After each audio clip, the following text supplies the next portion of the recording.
అందరికీ మరణాత.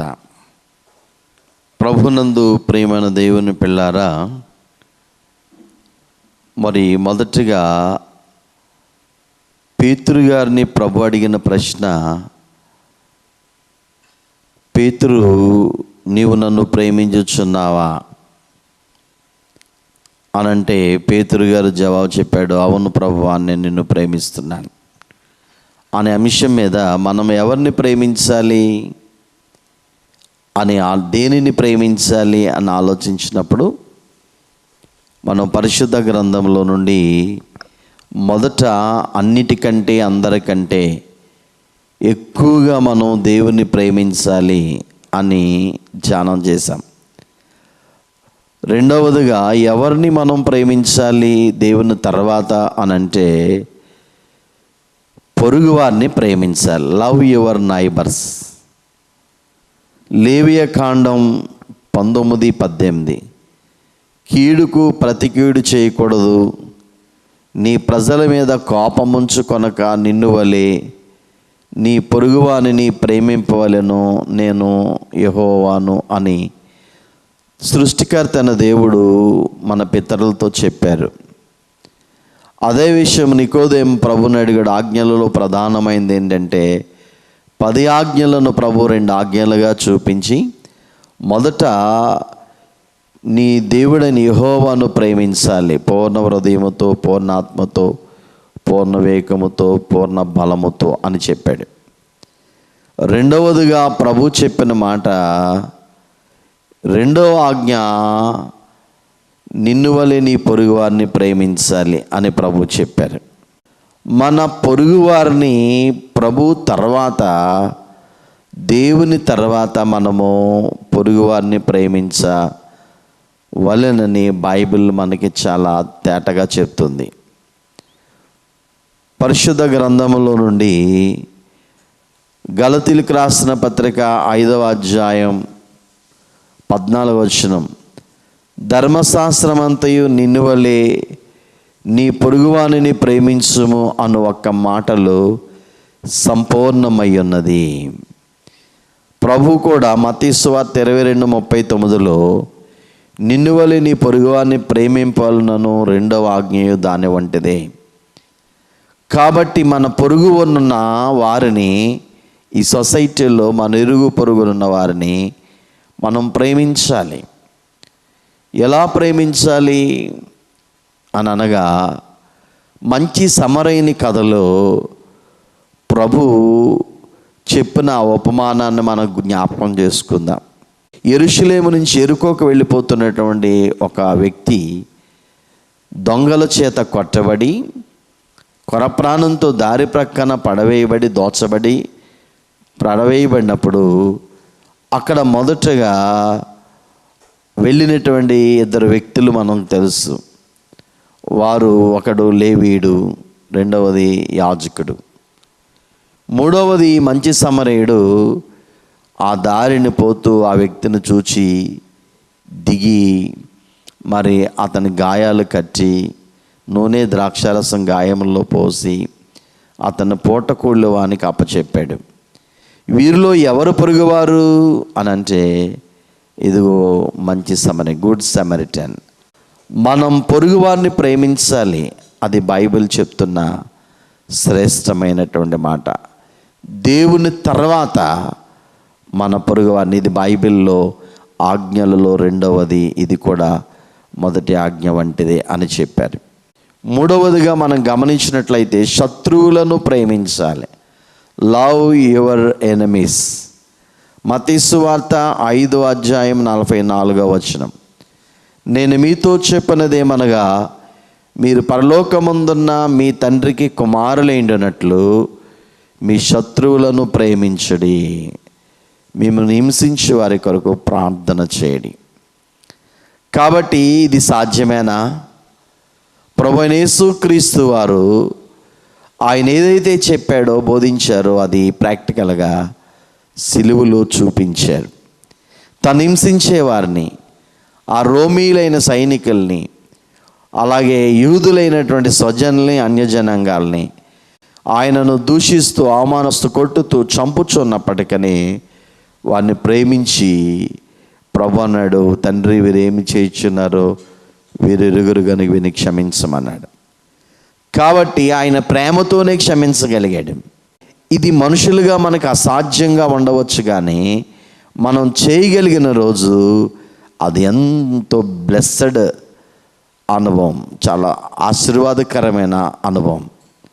అందుకనే లూకాసు వార్త 6:27-35 వచనాల్లో, వినుచున్న మీతో నేను చెప్పినదేమనగా మీ శత్రువులను ప్రేమించుడి, మిమ్మల్ని ద్వేషించు వారికి మేలు చేయడి, మీరైతే ఎట్టివారిని గూర్చే నిరాశ చేసుకొనక మీ శత్రువులను ప్రేమించండి, మేలు చేయండి, అప్పు ఇయ్యండి, అప్పుడు మీ ఫలము గొప్పదయ్యుండును అన్నాడు. అనగా ఇది చాలా ఉన్నతమైన ప్రేమ. ఎవరైతే దేవుణ్ణి పరిపూర్ణంగా ప్రేమించగలుగుతారో ఆ తర్వాత శత్రువులను కూడా ప్రభువులాగా ప్రేమించగలరు. స్తెఫను కూడా తన కొట్టేవారి విషయంలో అతడు ప్రార్థన చేశాడు. ఎంత గొప్ప అనుభవం. అలాగే 4వదిగా మనం గమనించినట్లయితే లవ్ యువర్ సిబ్లింగ్స్ అనే మాట. 1 యోహాను 4:20, ఎవడైనను నేను దేవుని ప్రేమించుచున్నానని చెప్పి తన సహోదరుని ద్వేషించినడలా అతడు అబద్ధికుడగును, తాను చూచిన తన సహోదరుని ప్రేమింపని వాడు తాను చూడని దేవుని ప్రేమింపలేడు. కాబట్టి మన రక్తవారసుల్ని, మన అన్నదమ్ములను, మన సహోదరులను మనం ప్రేమించాలి. అందుకే బైబిల్ యెషయా గ్రంథంలో అంటాడు, నీ రక్త సంబంధికి ముఖం తిప్పుకోవద్దు. మనము సహోదరులను మనం ప్రేమించబద్దులమై ఉన్నాం. అలాగే 1 యోహాను 3:14-18 వచనాల్లో మనం చూసినప్పుడు, మనము సహోదరులను ప్రేమించుచున్నాం గనక మరణములో నుండి జీవములను దాటి ఉన్నామని ఎరుగుదము, ప్రేమ లేనివాడు మరణమందు నిలిచి ఉన్నాడు.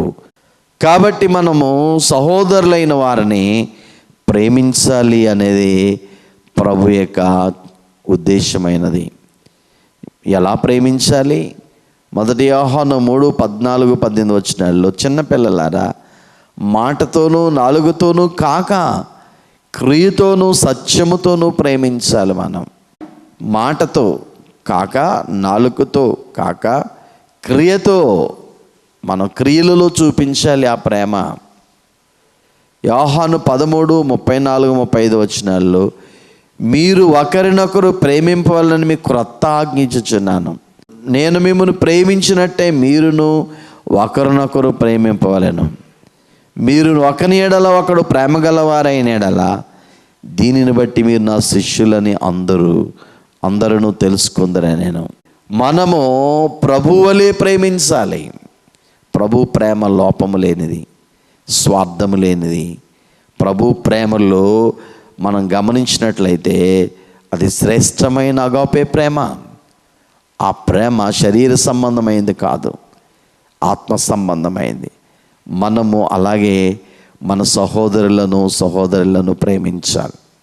పేతురు 1 పత్రిక 2:17లో కూడా, అందరినీ సన్మానించండి, సహోదరులను ప్రేమించండి, దేవునికి భయపడి రాజును సన్మానించండి.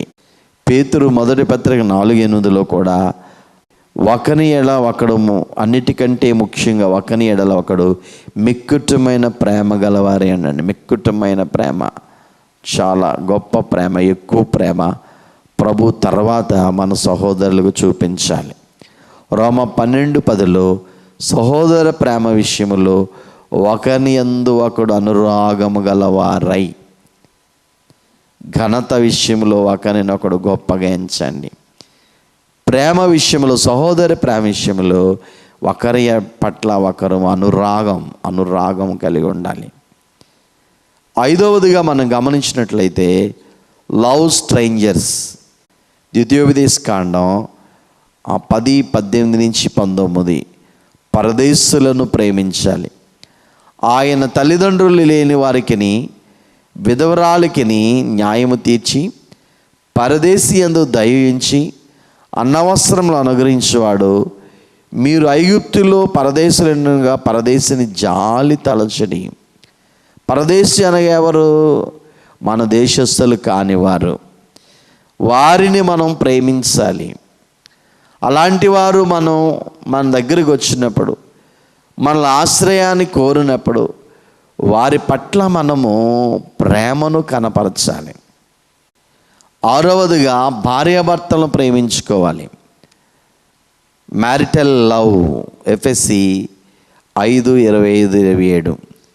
పురుషులారా, మీరును మీ భార్యలను ప్రేమించుడి. కుటుంబ వ్యవస్థల్లో భార్య భర్తకు భయపడాలి, భార్యను భర్త ప్రేమించాలి. అది ఎంత గొప్ప అనుభవం!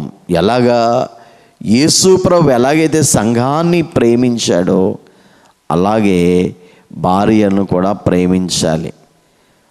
తీతు పత్రిక 2:3-5 వచనాల్లో భార్యలను పురుషుడు ప్రేమించడమే కాదు, పురుషుడు భార్యను ప్రేమించడమే కాదు, భార్యలు కూడా భర్తలను ప్రేమించాలి.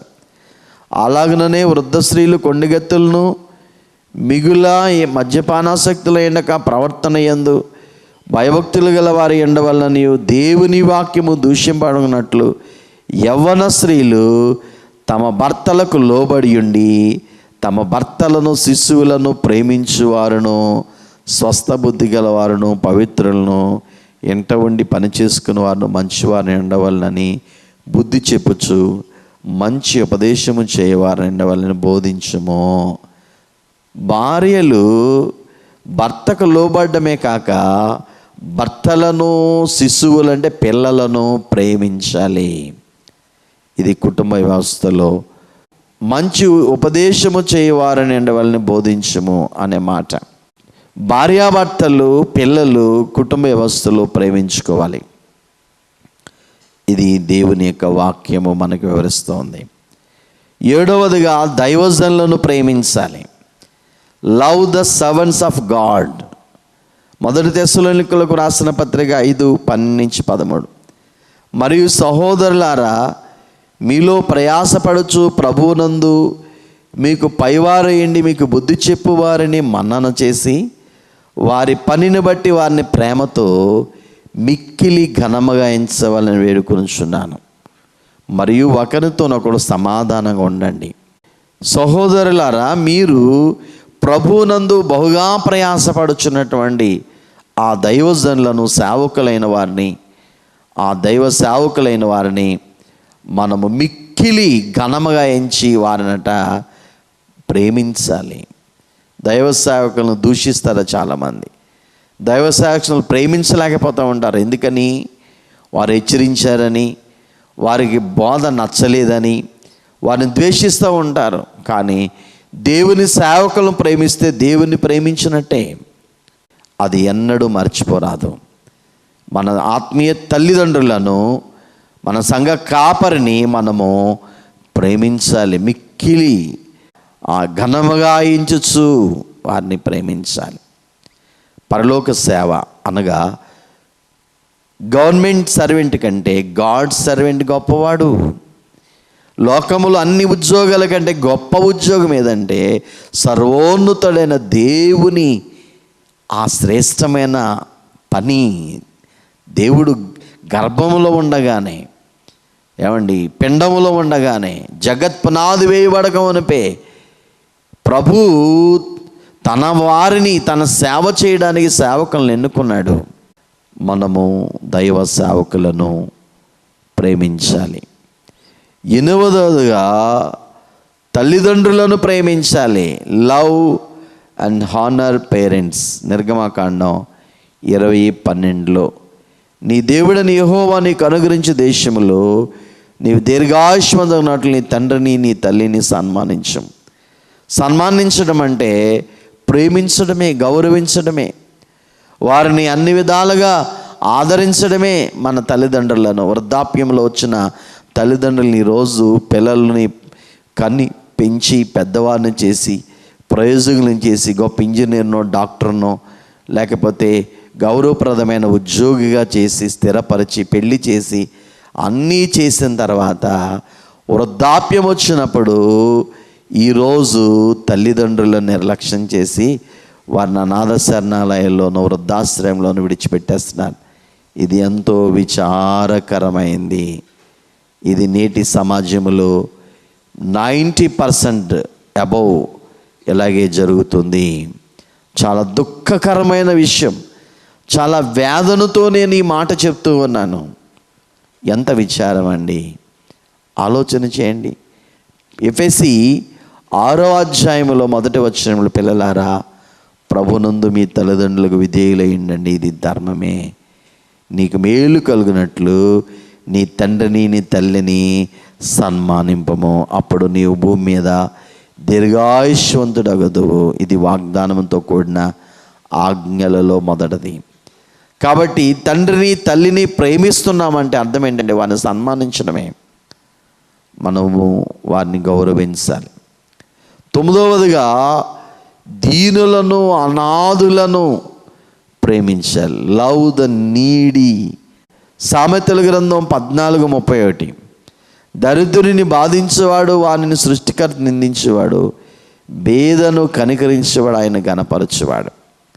మనము మరి అనాథులైన వారిని, బేదవారిని, ఆ తల్లిదండ్రుల్ని కోల్పోయిన వారిని, భర్తలను కోల్పోయిన వారిని, అలాగే అన్నార్తులను, ఆయా సమయాలలో దిక్కులేని వారిని మనం ఆదరించి క్రీస్తు ప్రేమ వారికి చూపాలి.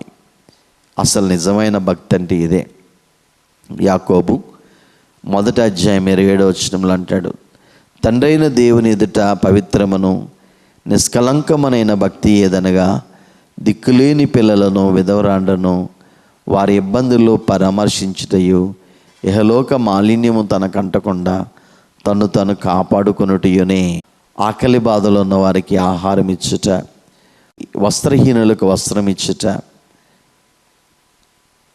ఆయా అవసరతలు ఉన్న వారికి, రోగులైన వారికి చక్కటి వైద్యం చేయించుట, సరసాలు ఉన్న వారిని మనం పరామర్శించుట, బాధలలో కష్టాల్లో నలిగిపోతున్న వారికి ఆదరణగా మనం ఉన్నప్పుడు ప్రభు అంటాడు, అల్పులైన ఈయన సహోదరులు చేశారు కాబట్టి నాకు చేసినట్టే అంటారు. మనము ఆ విధముగా ప్రేమించబద్దులమై ఉన్నాం. 10వదిగా సత్యమును సమాధానమును ప్రేమించుట. Love truth and peace. జకరియా 8:19 సైన్యములకు అధిపతి యెహోవా ఆజ్ఞ ఇచ్చినదేమనగా 4వ నెలలోని ఉపవాసము, 5వ నెలలోని ఉపవాసము, 7వ నెలలో ఉపవాసము, 10వ నెలలో ఉపవాసము యోధా ఇంటి వారికి సంతోషమును ఉత్సాహమును పుట్టించు మనోహరములైన పండుగలగును. కాబట్టి సత్యమును సమాధానమును ప్రేమగా ఎంచుడి. సత్యాన్ని, సమాధానాన్ని మనమట ప్రేమించాలి. ప్రియము అనగా ఇష్టముగా, ప్రేమగా చూడాలి. సత్య సంబంధమైన వారంగా ఉండాలి. సమాధానాన్ని కోరుకోవాలి. మనం ఎప్పుడు సత్యాన్ని కలిగి ఉండాలి. సత్యం అనగా యేసు ప్రభువే, సమాధానం అని కూడా ప్రభువే. ఈ రెండు మనం మన జీవితంలో కలిగి ఉండవలసిన వారమై ఉన్నాము. ఈరోజు ఎక్కడ చూసినా అసత్యమే ఏలుబడి చేస్తుంది. ఎక్కడ చూసినా అసమాధానము, శాంతి లేదు, సమాధానము లేదు. కాబట్టి మానవులు ఈ విధముగా అసత్యములోనే జీవిస్తున్నారు, అశాంతిలోనే బ్రతుకుతున్నారు. సత్యమైన ప్రభు దగ్గరికి, సమాధానమిచ్చే ప్రభు దగ్గరికి రాలేకపోతున్నారు. యేసయ్యను కలిగి ఉన్న మనం ఈ సత్యమైన ప్రభుని, సమాధానమును ప్రేమింపబద్ధులమై ఉన్నాం. అలాగే 11వదిగా జ్ఞానాన్ని ప్రేమించాలి. Love wisdom. సామెతలు 4:6 జ్ఞానమును విడువక ఇండిన ఎడల అది నిన్ను కాపాడును, దానిని ప్రేమించిన ఎడల అది నిన్ను రక్షించును. జ్ఞానం ఇది ఎవరిచ్చారు? దేవునిది.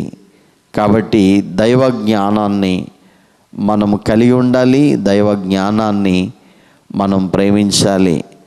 కాబట్టి జ్ఞానము లేకపోతే ప్రజలు నశిస్తారు. అజ్ఞానంగా మనం బ్రతకూడదు. పరిశుద్ధాత్మ ఇచ్చేటువంటి వరముల్లో ఒక వరం వివేచన, విజ్డమ్. జ్ఞానం. జ్ఞానమునకు జ్ఞానమే ముఖ్యాంశం. జ్ఞానం ఎలా లభ్యమవుతుంది? యెహోవా యందు భయభక్తులు కలిగి ఉండుట జ్ఞానమునకు మూలం. బుద్ధి జ్ఞానములు సర్వసంపదలు క్రీస్తులో గుప్తంగా ఉన్నాయండి. ప్రభు అంటాడు యాకోబు పత్రికలో 1వ అధ్యాయంలో, మీలో ఎవరికైనాను జ్ఞానం కొద్దిగా ఉందా, అతడు మరి దేవుణ్ణి అడగవలెను, అప్పుడు ఆయన ధారాళముగా తను అడుగు వారికి ఆయన ఇస్తాడు అని బైబిల్ చెప్తుంది. సొలొమోను చిన్న వయసులో రాజ్య పరిపాలనకు వచ్చినప్పుడు ఆయన ఒక రాత్రి దేవుడు కనబడ్డాడు. నీకేం కావాలి? రాజ్యములు కావాలా? మరి ధన వెండి బంగారాలు కావాలా? ఏం కావాలో నువ్వు కోరుకోమన్నప్పుడు సొలొమోను, నాకు ఇవన్నీ మా తండ్రి ద్వారా మీరు ఇచ్చారు కనుక నాకు చిన్న వయసులో ఈ ప్రజలను పరిపాలించిన జ్ఞానం కావాలన్నాడు. ప్రభు చాలా సంతోషపడి జ్ఞానంతో పాటు సర్వసంపదలు సొలొమోనుకి ఇచ్చాడు. సొలొమోను యేసు ప్రభు వచ్చే వరకు సొలొమోను కంటే గొప్ప జ్ఞాని మరి ఒకరు లేరండి. ఆ తర్వాత ప్రభు, ఎందుకంటే ప్రభులోనే బుద్ధి జ్ఞాన సర్వసంపదలు ఉన్నాయి కాబట్టి అనంత జ్ఞాని ఆయన. కాబట్టి ఆ జ్ఞానం కలిగిన ప్రభుని, ఆయన ఇచ్చే జ్ఞానాన్ని మనం ప్రేమించాలి. 12వదిగా శిక్షను ప్రేమించుట, లవ్, డిసిప్లైన్, ఇన్స్ట్రక్షన్ అనే మాటలు మనం చూస్తాం. శిక్షణ లేక శిక్ష, శిక్షణ మరియు శిక్ష. దేవుడు మనకి ఎలా చెప్పాడు బైబిల్లో, ఆ వాక్య ప్రకారంగా క్రమశిక్షణ కలిగిన జీవితాన్ని మనం కలిగి ఉండాలి. అక్రమమైన దారిలో మనం వెళ్ళకూడదు. క్రమమైన మార్గంలో, ప్రభు మార్గంలో నడవాలి. ఒకవేళ అక్రమంగా మనం నడిచామనుకోండి, ప్రభు మనల్ని శిక్షిస్తాడు. ఆయన తప్పిదము చేసినందువల్ల శిక్ష వచ్చిందని ఆ ప్రభుని, ఆ శిక్షను మనం ప్రేమించాలి. ఎంత మంచి అనుభవం. సామెతలు 12:1 శిక్షను ప్రేమించేవాడు జ్ఞానమును ప్రేమించేవాడు, గద్దింపును అసహించుకున్నాడు పశుప్రాయుడు. శిక్షను అనగానే అక్కడ గద్దింపు, దేవుని వాక్యాన్ని హెచ్చరిక, ఆ హెచ్చరికను మనం ప్రేమించాలి. చూసారా, ఆ కాజాన్ని మనం ప్రేమించాలి. హెచ్చరికలు ఎందుకు? సరైన దారిలో నడిపించడానికి. అసత్యమైన దారిలో ఉన్నప్పుడు దేవుడు మనల్ని హెచ్చరిస్తాడు. ఆ రోడ్డు అంటే వెళ్తున్నప్పుడు, ఆ రోడ్ రిపేర్ చేస్తున్నప్పుడు అక్కడ మరి మనం చూసినప్పుడు దారి ప్రక్కకు మళ్ళించాము అనే బోర్డు పెడతారు, డేంజర్, ఆ రెడ్ ఆ యొక్క జెండా పెట్టి టేక్ డైవర్షన్ అనేటువంటి బోర్డు పెడతారు. నేను ఇలాగే వెళ్తానంటే ఆ గోతులో పడతాం. కాబట్టి హెచ్చరికలు ఎందుకనగా ముందస్తుగా తప్పుదారిలో ఉన్న వాడిని సరైన మార్గంలో నడిపించడానికి. ఇది చాలా గొప్ప. దానిని మనం ప్రేమించాలి. ఆ గద్దింపుని మనము వేటిని ప్రేమించాలనగా శిక్షను అనగా గద్దింపును మనం ప్రేమించాలి. 13వదిగా నీతిని ప్రేమించాలి. Love righteousness. కీర్తనలు 45:7 నీవు నీతిని ప్రేమించి భక్తిహీనతను ద్వేషించుచున్నావు, కావున దేవుడు నీ దేవుడే చెలికాండ్ర కంటే హెచ్చుకున్నట్లుగా నిన్ను ఆనంద తైలముతో అభిషేకించున్నాడు. చూడండి, వాస్తవానికి ఇది ప్రభుని గురించి చెప్పబడింది. అయినను మనం కూడా, ప్రభు ఎప్పుడు పాపిని ప్రేమించాడు, పాపాన్ని ద్వేషించాడు. మనం కూడా నీతిని మనము ప్రేమించాలి, భక్తిహీనతను ద్వేషించాలి. కాబట్టి నీతిమంతుడు ఒక్కడో లేడు. కానీ యేసుక్రీస్తు కృపను బట్టి, ఆయన రక్తమును బట్టి, ఆయన నమ్ముటను బట్టి మనం నీతిమంతులం అయ్యాం. కాబట్టి ఆ నీతినే మనం ప్రేమించాలి. కాబట్టి ఆ యొక్క దుష్టత్వాన్ని మనం ప్రేమించకూడదు. ఆమోసు గ్రంథం 5:15 కీడును ద్వేషించి మేలును ప్రేమించచ్చు, గుమ్మములో న్యాయము స్థిరపరచుడి. ఒకవేళ దేవుడును సైన్యముల గదువైన యెహోవా యోసేపు సంతతిలో శేషించిన వారి యందు కనికరించను. చూడండి, ప్రవక్త అయిన ఆమోసు ద్వారా దేవుడు చెప్తున్నాడు, మరి కీడును ద్వేషించి మేలును ప్రేమించాలి అనే మాట. అదే నీతి.